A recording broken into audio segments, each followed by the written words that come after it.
voudrais revenir ce mercredi matin, 22 février 2017, sur la question des royaumes d'Israël et de Juda. En fait, mes récentes interventions étaient parties sur des bases fausses, quelque part. Parce que il apparaît à la lecture de la Bible que cette région a bien été appelée le royaume d'Israël dans l'ensemble, y compris Jérusalem. Il faut distinguer la question de la dynastie de Juda et de David de la question territoriale. Ce qui semble s'être passé à la lecture de tout le corpus de l'Ancien Testament, c'est que le royaume du Nord a récupéré, en fait, le nom qui était donné à l'ensemble du pays. Et c'est le royaume de Juda qui a introduit ce nom de Juda, qui existait évidemment au niveau de la tribu, mais qui en a fait un royaume. Autre part, je veux dire que Salomon a régné sur le royaume d'Israël, et non pas sur le royaume de Juda. Et comme la très grande majorité de ce royaume a refusé d'être en allégeance avec la ligne de David, eh bien, ils ont récupéré le nom d'Israël. Par conséquent, lorsque Ben Gourion, en 1948, a donné à cette région le nom d'Israël, c'était pas si aberrant que cela, puisque finalement, dans tout l'Ancien Testament, en dehors bien sûr de la Genèse, le problème ne se pose pas de cette façon, on parle de Kol Israël, on parle d'Israël, etc., etc. On parle même du Dieu d'Israël dans le livre de Josué et ailleurs. Voilà, ça devient Elohé Israël. Yahvé Elohé Israël. Donc, le fait de dénommer le peuple hébreu Israël n'est pas absurde et n'est pas anachronique, comme je croyais à un moment donné, car finalement c'est une façon de revenir aux fondamentaux. Alors, je ne sais pas si ce point a été éclairé et éclairci par les historiens. On ne sait pas très bien comment s'appelait, enfin je dis ça comme ça, on ne sait pas très bien comment s'appelait le royaume sur lequel ont régné David et Salomon. Moi je dis que c'était le royaume d'Israël, tout simplement, et que c'est ce nom qui a été repris.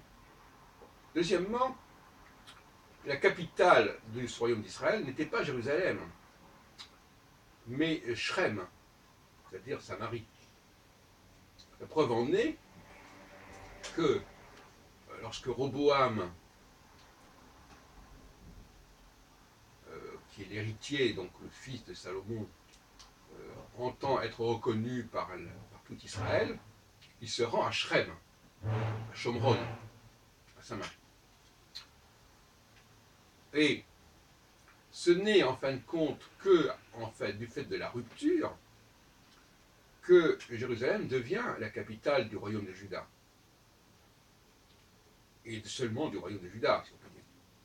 Mais Shrem, en fin de compte, n'a pas été créé à ce moment-là. Enfin, dire, l'importance accordée à Shrem ne tient pas de cette époque-là, puisque, comme je viens de le dire, Roboam est venu se faire consacrer à Shrem, comme on serait venu se faire consacrer à Reims. Voilà un certain nombre de perspectives nouvelles. Et moi, j'aime bien, même si je trouve que c'est intéressant de lire les livres d'histoire, mais j'aime bien travailler à partir des documents et de comprendre un certain nombre de choses à partir des documents. Parce que parfois, ces documents n'ont pas été utilisés correctement. Donc, cela dit, que la tribu de Juda ait priorité, c'est une évidence. Et d'ailleurs, dans l'évangile selon Matthieu, on parle bien de la lignée de David. Donc cette lignée de David, elle est respectée, mais à l'époque de l'Évangile,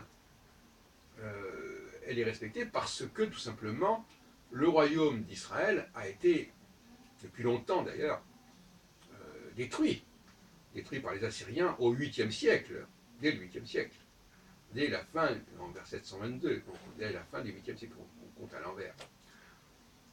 Bon. Et donc, bon, ils sont revenus de captivité, etc. Enfin, bon, apparemment, ça s'est pas passé très facilement. Et donc, le, le, le royaume de Juda est devenu l'élément central par défaut, parce que finalement, il ne restait plus que ça. Et donc, ça a revitalisé, en quelque sorte, à partir de la disparition du royaume du Nord, du royaume d'Israël, ça a revitalisé, ça a redonné un coup de fouet au royaume de Juda, qui restait le seul, avec les tribus de Juda et de Benjamin. Et par conséquent, la lignée royale s'est poursuivie de cette façon. Bon, voilà ce que je voulais vous dire. Et puis, je continue à penser que le fait que Jacob soit appelé Israël pose quelques problèmes. Je pense que c'est quand même une forme de supercherie, mais sans. C'est-à-dire qu'à un moment donné, le nom d'Israël qui avait dû s'imposer par lui-même, on a voulu le référer au patriarche Jacob. Donc il y a eu certainement quelque part une volonté de raccord ici qui s'est faite, parce que cette occurrence unique d'Israël dans tout le livre de la Genèse, à part les dernières lignes de la Genèse au chapitre 50, qui font la liaison avec l'Exode. Rappelons qu'à une certaine époque, on ne séparait pas les livres du Pentateuque, on ne séparait pas les livres en 5, c'était un suivi.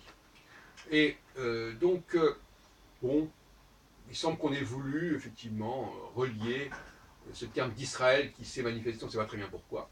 D'où il est sorti ce nom d'Israël? Alors on essaie de nous expliquer, il est sorti du fait que justement Jacob a pris le nom d'Israël. Mais c'est une étymologie, une explication un peu discutable. Il y a là une solution de continuité, c'est dire la vérité. Solution de continuité, il semble que ce nom d'Israël, on ne sait pas d'où il sort. Voilà. Mais ce n'est pas l'histoire du combat avec l'ange qui nous satisfait.